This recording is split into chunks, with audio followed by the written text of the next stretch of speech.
Starting on the daily chart, price is currently holding above a key point of interest. This structure continues to support a bullish narrative. We haven't seen any significant rejection from this level, and as long as price remains above it, buyers seem to be in control. Now, looking at the 4-hour chart, I originally anticipated a raid on the 4-hour trend line coming into Monday's session. However, price held firm and respected that trend line, showing no desire to move lower. This was an important observation. It signals that sellers weren't strong enough to push price below structure, further confirming bullish pressure. On the 1-hour chart, price rated an equal low with significant momentum to the upside.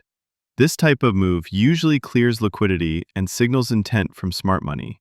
Last week, price failed to close above a 30-minute point of interest, which gave a temporary bearish indication. Because of that, I initially thought the 4H trendline would be targeted. However, the market showed no commitment to that bearish scenario. Instead, momentum shifted aggressively upward. Given the strength we're seeing, my bias is that price is eyeing a larger target. Specifically, the high from February 18, 2022. This level remains untouched and aligns with the idea of external liquidity resting above. Until we see clear signs of weakness or rejection from a significant level, I remain bullish with that high as the next objective.